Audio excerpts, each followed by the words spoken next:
What's up, everyone? Everybody loves a good cascade, so today I'm going to take a few trees and do the initial formation of creating a cascade shape using wire and thinning. I'm going to start with these two junipers. All right, well, I've already thinned out some of the growth and even some big shoots from these guys, sort of paring them down to something that is a little bit more bonsai-like by removing a bunch of strong shoots. So this tree actually had a really strong shoot that was coming all the way up out here that I eliminated because I had already created this wired section, and that's going to lend itself better to the cascade composition. With this guy, the base has been wired, but then pretty much everything else beyond that has not. So I'm just going to go ahead and put a wire on to these two large shoots. They're each about, say, 12 inches long, 30 centimeters. I've seen a lot of cascades out there that were obviously created by essentially taking a informal upright or a piece of material that the person didn't really know what else to do with and turning it sideways. And whenever I see them, I kind of think to myself, like, yeah, somebody turned that tree sideways instead of making a cascade. So when I think of cascades, I think of a tree that is it's growing in a pretty harsh environment and subject to some wind or rock slides or that sort of thing. So having a straight section of the trunk right at the base doesn't make a whole lot of sense. Now, if we're talking about different styles, obviously there's almost an infinite amount of variations, and we can find a cascade that has a relatively straight lower trunk. But because I like to work with this type of young material and create things from scratch, I'm going to go ahead and get the movement into these guys that I want. And the fact that they're already in 1 gallon growing cans makes this a lot easier because I can just have them cascade over the side of the cans. All right, so I got a wire on that.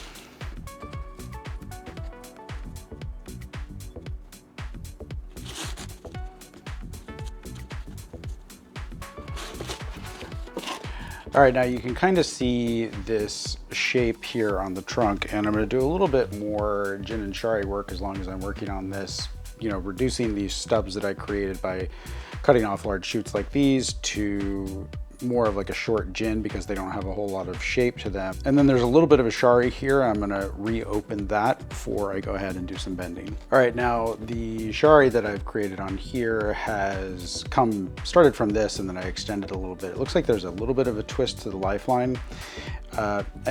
And the tree is kind of, the lower trunk section here is leaning off that direction. So in order to make a cascade out of this, because it already has a relatively good bend to it, all I have to do is actually sort of reorient this to be more in the cascade position. Now, we don't want the trunk typically to be going that direction. We want it to be leaning in the same direction as the cascade. But even with that, I do want to put a little bit more movement in here. So as I do this, I want to kind of keep this tree mostly at the angle that I am thinking the final composition is going to be. But just take note of what happens when I rotate it this direction. So that changes the angle that this is exiting the soil from the front. It changes the front, and it creates a lot of different options. So I think rather than just having it like this, I'm actually going to rotate it a little bit like that. Basically, that's bringing this portion, the cascading portion of the composition, towards you or towards the viewer. So I can use this to create kind of a top and then use this to create the cascade. So a shallow kind of cascade, and with a good amount of movement in the trunk. I'm going to add a little bit more as I go here. There's a little bit of a twist in there as well, so I'll go ahead and continue accentuating that twist. Now, I don't want to be too regular about this, so it's good to just kind of create an interesting shape and then maybe tweak that shape a little bit off. So I'm not trying to make this look pretty, but I do want to set structure. I'm trying to create a little bit of bending and complementary twist that will harmonize in the final composition. So I'm going to cut off that and I'll leave this guy on the back. So essentially it's looking kind of like a cascade already, but we have a long way to go. So let's set this one aside and take a look at the other one. One of the more interesting cascade junipers that I've ever seen came from Jim Gremel. He was a fantastic grower, no longer growing, as I've mentioned in a few videos, but he actually won one of his biggest, most famous trees, won the first US National Show in Rochester. And he actually had a thing for cascades, I think. He had a lot of different types of cascades. And so one of his cascades that really caught my fancy was one that it had multiple lines to it. In other words, the cascading portion of it that went down below the rim of the pot was sort of like this, where there were multiple long lines going on. So in order to accomplish something like that, I've put more movement into this than I did in the other one in terms of a hard hook. And I could tilt it this way, and I could also try turning it around. But for now, for this session, this is really all I need to do, is I need to create that. Now, I might end up reorienting the plant to get this to grow stronger, because if I don't, these guys are going to take off and these are going to get weaker. But that would come at repotting time rather than right now in late summer. This tree is one that I did essentially the same thing to a couple of years ago. And so I'm going to go through here and thin this out so we can examine essentially the results of what we just did on the younger plants after they've been allowed to grow out for a little while. With the thinning complete and about 40% of the foliage removed from here, I can now really see the structure very well. So all of these whips were just really short tufts of foliage when I last worked on this plant. There are some interesting things that I did that I'm going to build on here, one of which is to put a twisting shari into the trunk. But you can kind of see that I wired this trunk. It was bigger than the ones that I used earlier in this video, and I wired this trunk down, but then had more basically flexible wood to work with. So I actually wired it back up this way to create a top.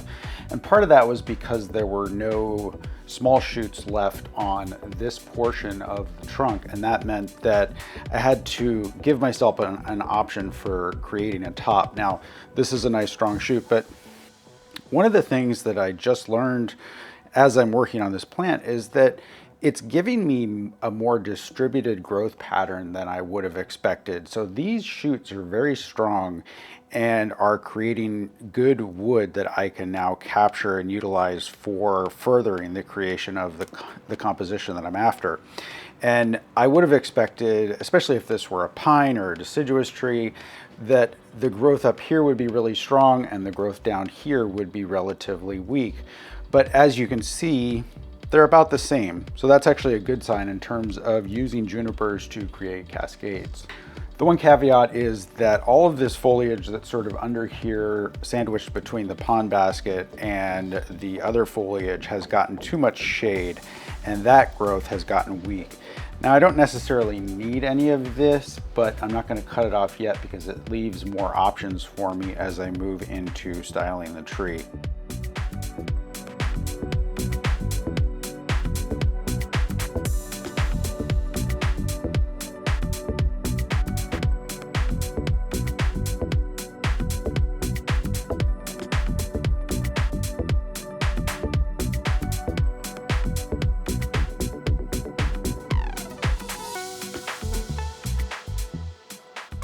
All right, so I've gone ahead and wired a bunch of the new shoots and basically just added movement to them, as well as positioning them into a cascading sort of style rather than all going upward and outward. And it's the same thing essentially that we did with the first tree. And you can see how repeating this process, you can make a larger and larger cascade. And so that's my aim here. Now, there's a little bit of extra logistics now that this has cascaded below the bottom of the container that it's growing in. So what I'll do is I'll just stack this container on top of another container so they don't have to worry about that. But whenever you make a really long cascade, you are going to have some logistical issues that you have to address. In terms of this guy that we did earlier, this cascade is going to look more like the picture I showed of Jim Gremel's tree, but it's got a long ways to go.